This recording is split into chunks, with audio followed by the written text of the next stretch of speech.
నమస్తే, welcome to I dream. కొత్త ప్రభుత్వం ఏర్పాటైన తర్వాత తెలంగాణలో టీఎస్పీఎస్సీ నోటిఫికేషన్ల కోసం అభ్యర్థులు 1000 కళ్ళతో ఎదురు చూస్తున్నారు. టీఎస్పీఎస్సీని రేవంత్ రెడ్డి ప్రభుత్వం ప్రక్షాళన చేస్తామని ఆల్రెడీ చెప్పింది కాబట్టి నిరుద్యోగులు ఎన్నో ఆశలు పెట్టుకుని ఎదురు చూస్తూ ఉన్నారు. ఇదే సమయంలో టీఎస్పీఎస్సీలోని కీలక పదవుల్లో ఉన్నవారు ఇప్పటికే రాజీనామాలు చేశారు. అయితే ఈ రాజీనామాలను గవర్నర్ తమిళసై ఇంకా ఆమోదించలేదు. నిన్ననే తమిళసైని సీఎం రేవంత్ రెడ్డి కూడా కలిశారు న్యూ ఇయర్ సందర్భంగా. అయితే తమిళసైతో రాజీనామాల ఆమోదంతో పాటు టీఎస్పీఎస్సీ పైనే ప్రధానంగా చర్చించినట్టు అయితే మనకున్నటువంటి సమాచారం. సో రాజీనామాలపై నిర్ణయాన్ని తీసుకుంటే టీఎస్పీఎస్సీపై తాము ముందుకు వెళ్లేందుకు అవకాశం ఉంటుందని గవర్నర్తో సీఎం రేవంత్ చెప్పినట్టుగా మనకున్నటువంటి సమాచారం. మాట్లాడదాం. మనతో పాటు ఉన్నారు ఇన్పుట్ ఎడిటర్ సంజయ్.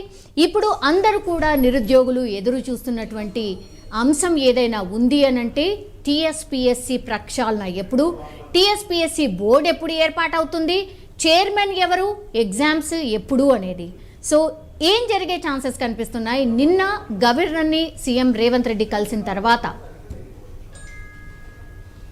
సౌమ్య, మొత్తం మీద ప్రభుత్వాలని పడగొట్టిన అంశము Telangana public service commission paper leakage అంశం అని చెప్పుకోవచ్చు.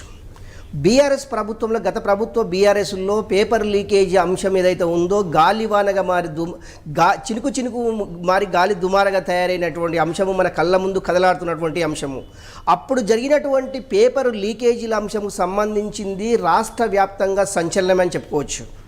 అప్పటి నుంచి ఇప్పటి వరకు అప్పుడు ప్రతిపక్షంలో ఉన్నటువంటి కాంగ్రెస్ పార్టీ, ప్రతి పీసీసీ అధ్యక్షుడు ఉన్నటువంటి రేవంత్ రెడ్డి, మేము అధికారంలోకి వస్తే తెలంగాణ పబ్లిక్ సర్వీస్ కమిషన్ రద్దు చేసి కొత్త పబ్లిక్ సర్వీస్ కమిషన్ ఏర్పాటు చేసి నిరుద్యోగులకు ఉద్యోగాలు కల్పిస్తాము, అధికారంలోకి వచ్చిన వెంటనే 2 లక్షల ఉద్యోగాలు ప్రకటిస్తామనేసి అప్పుడు ప్రతిపక్ష నాయకుడిగా రేవంత్ రెడ్డి, ఇప్పుడు ముఖ్యమంత్రిగా తెలంగాణ ముఖ్యమంత్రిగా రేవంత్ రెడ్డి ఒక ప్రకటన వెనుక చాలా ఆంతర్యం ఉందని చెప్పుకోవచ్చు.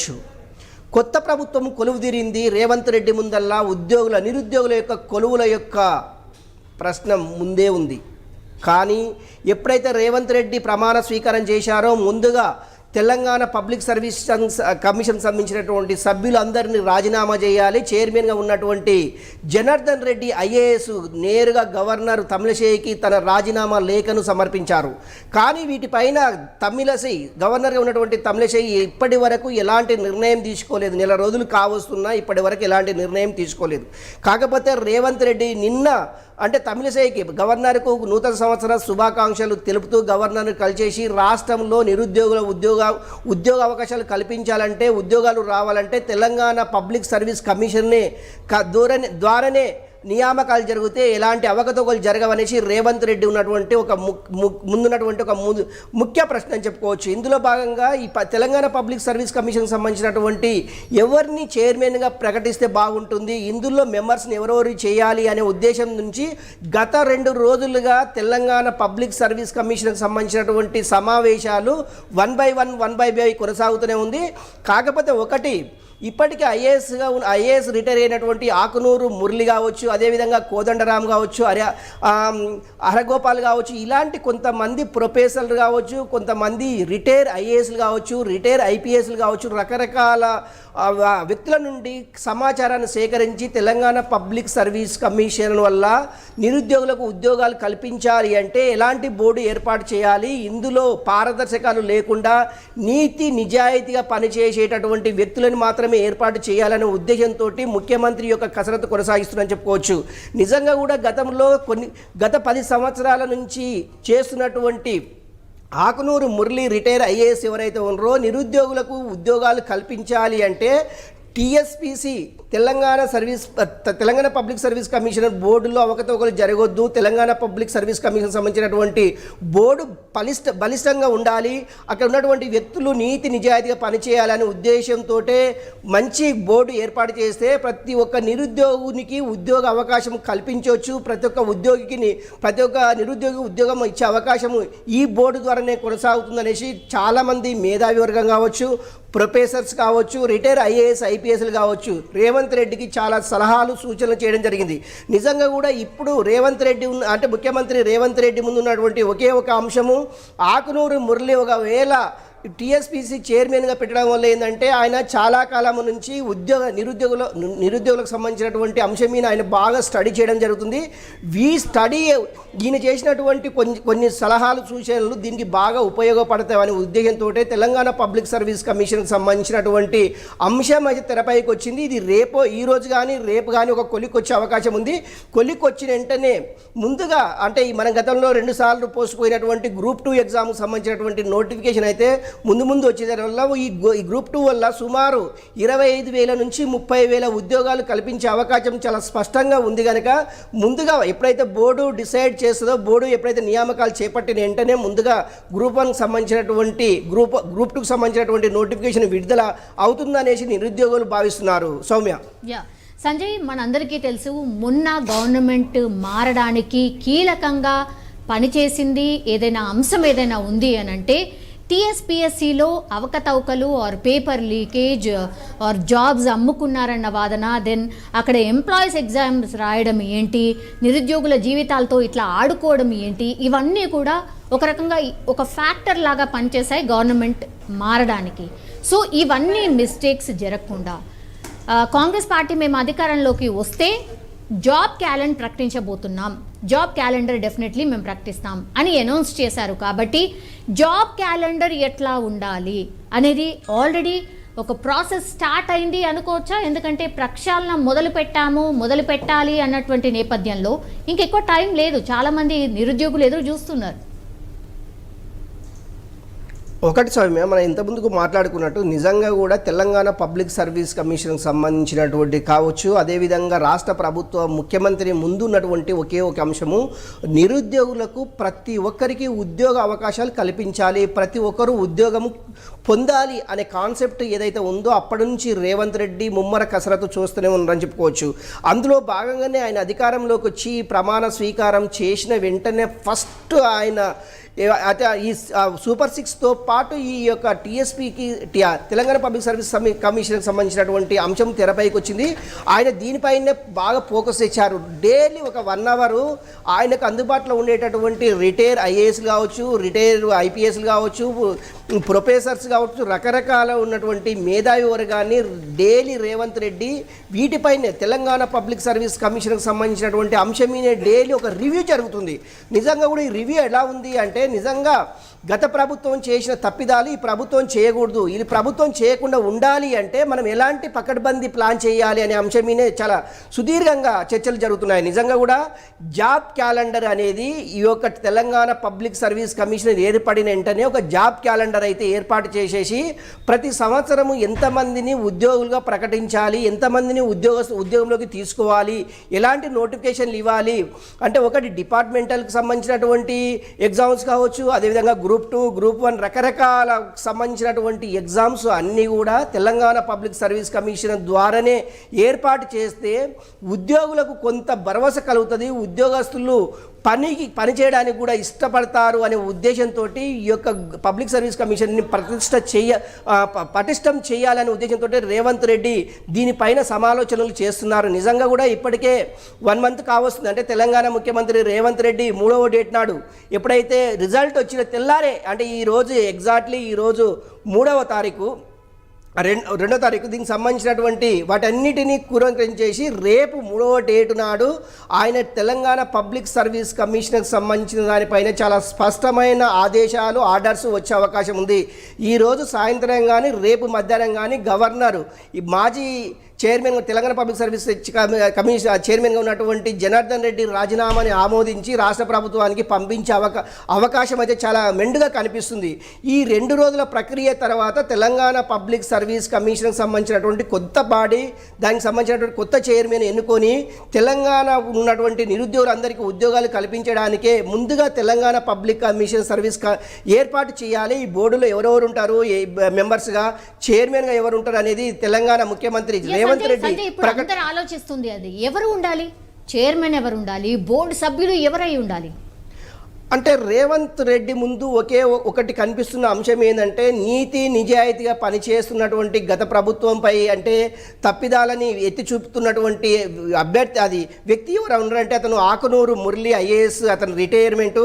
ఆయన స్టడీ అంటే ఎడ్యుకేషన్ పైన ఆయన చాలా స్టడీ చేసేసి నిరుద్యోగులకు ఉద్యోగ అవకాశాలు కల్పించే ఆ అంశాల మీద ఇప్పటికే అప్పుడు ప్రతిపక్షంలో ఉన్నటువంటి కాంగ్రెస్ పార్టీ కావచ్చు, ఇప్పుడు అధికారం వచ్చినటువంటి కాంగ్రెస్ పార్టీ ఆయన చాలా సలహాలు సూచనలు చేశారు. తెలంగాణ పబ్లిక్ సర్వీస్ కమిషనర్లు ఈ విధంగా ఉంటే నిరుద్యోగులకు ఉద్యోగ అవకాశాలు కల్పిస్తామనే ఉద్దేశంతో ఆకునూరు మురళి ఇచ్చేటటువంటి సలహాలు సూచనలు వీళ్ళు తీసుకుంటున్నట్టు మనకు ఉన్నటువంటి సమాచారము. నిజంగా కూడా ఒకవేళ ఆకునూరు మురళి తెలంగాణ పబ్లిక్ సర్వీస్ కమిషనర్గా ప్రకటించినట్లయితే ఉద్యోగస్తులకు సంబంధించినటువంటి నిరుద్యోగులకు సంబంధించినటువంటి ఉద్యోగాల మీద కొంత నమ్మకం ఏర్పడుతుంది. ఇక మీదట తెలంగాణ పబ్లిక్ సర్వీస్ కమిషన్లో పేపర్ లీకేజీలు కావచ్చు, లీకేజీలు కాకుండా ఉండడం కావచ్చు, అదేవిధంగా ఒక భద్రత ఉంటుంది అనే ఉద్దేశంతో ప్రతి ఒక్కరికి నమ్మకం కలుగుతుంది. అందుకే కొంతమంది ఐఏఎస్ సీనియర్లో ఉన్నటువంటి వారిని సంప్రదించేసి అదేవిధంగా బోర్డు సభ్యులుగా గతంలో పనిచేసినటువంటి ప్రొఫెసర్స్ ఇందులో బోర్డు సభ్యులుగా అది చేర్చే అవకాశం ఉంది. నిజంగా కూడా ఫస్ట్ అయితే ఒక బోర్డు చైర్మన్ ఏర్పాటు చేసి చైర్మన్ తర్వాత 4 సభ్యులుగా ఏర్పాటు చేసి first notification public service Telangana public service commission మొదటి నోటిఫికేషన్ ఇచ్చేంత వరకు కొంత దిగులు నిరుద్యోగులు ఉండే అవకాశం ఉంది. నిజంగా ఎప్పుడు ఏంది అనేది కొద్దిగా వేచి చూడాలి. ఈ 2 రోజుల్లో Telangana public service commission board అయితే ఏర్పడబోతుందని చెప్పుకోవచ్చు. సౌమ్య, సంజయ్, ఇప్పుడు రాష్ట్రంలో ఖాళీగా ఒక 2 లక్షల ఉద్యోగాలు ఉన్నాయనేసి ఒక వార్త అనుకోండి, లేకపోతే ఒక రకంగా ఇదే ప్రచారం జరుగుతోంది 2 లక్షల ఉద్యోగాలు ఖాళీ ఉన్నాయని. కానీ నిజంగా రాష్ట్ర ప్రజలు తెలుసుకోవాలనుకుంటున్నారు ఏ డిపార్ట్మెంట్లో ఎన్నెన్ని ఖాళీలు ఉన్నాయి అని. పబ్లిక్గా నిజంగానే రాష్ట్ర సర్కార్ అట్లాంటిదేమన్నా మొత్తం టోటల్గా ఒక డాటాని రిలీజ్ చేసే అవకాశం కనిపిస్తోందా? దాన్ని పారదర్శకంగా ఉండేటట్టుగా మరి ఉంటుంది కదా, సో అట్లాంటి ఆలోచన ఏమైనా చేస్తుందా సర్కార్? ఒకటి సౌమ్య, ఇప్పుడు మనం మాట్లాడుకున్నట్టు నిజంగా కూడా తెలంగాణ గవర్నమెంట్ అంటే కొత్తగా కొలువుదీరినటువంటి కాంగ్రెస్ ప్రభుత్వం ఏదైతే ఉందో ఇప్పటికే ఆల్ డిపార్ట్మెంట్స్ మొత్తము 63 డిపార్ట్మెంట్లకు సంబంధించినటువంటి అంటే రిక్రూట్మెంట్ ఏదైతే ఉందో ఆ రిక్రూట్మెంట్ ఇప్పటికే తెప్పించుకున్నది. అంటే ఏ శాఖలో ఎన్ని ఖాళీలు ఉన్నవి, మనం ఎంత ఫిలప్ చేయాలి, ఎన్ని భర్తీ చేయాలి అనే దాని మీద ఇప్పటికే సిఎస్ శాంతకుమారి ఇప్పటికే రాష్ట్ర ప్రభుత్వానికి సంబంధించినటువంటి శాంతకుమారి ముఖ్యమంత్రి రేవంత్ రెడ్డికి ఈ యొక్క ఖాళీల భర్తీకి సంబంధించినటువంటి ముందు రోజే ఆమె ప్రమాణ స్వీకారం చేసిన మరునాడే ఈ యొక్క జాబితాని ముఖ్యమంత్రికి అందజేయడం జరిగింది. ఈ జాబితాలో సుమారుగా 5 లక్షల మంది ఉద్యోగాలు అవసరం. ఆన్ ది స్పాట్గా 5 లక్షల ఉద్యోగాలు అనేది ఇప్పుడే ఆల్ ఆఫ్ సడన్గా ఎక్కడ కూడా రిక్రూట్మెంట్ చేసుకోవడం అసాధ్యము. కాకపోతే ఒక జాబ్ క్యాలెండర్ ప్రకటించేసి జాబ్ క్యాలెండర్లో ప్రతి సంవత్సరం నుంచి లక్ష అట్లా ఉద్యోగాలు కల్పించి వాళ్ళకు ఉద్యోగ అవకాశాలు కల్పించే విధంగా జాబ్ క్యాలెండర్ ఉండబోతుందని చెప్పుకోవచ్చు. ఒకటి మనం చెప్పుకోవాలంటే గత 10 సంవత్సరాల నుంచి ఇప్పటి వరకు ఎలక్ట్రిసిటీ బోర్డులో తప్ప మిగతా ఏ డిపార్ట్మెంట్లో కూడా ఇప్పటి వరకు కొత్తగా రిక్రూట్మెంట్ అయినటువంటి దాఖలాలు ఎక్కడ కనిపించలేదు.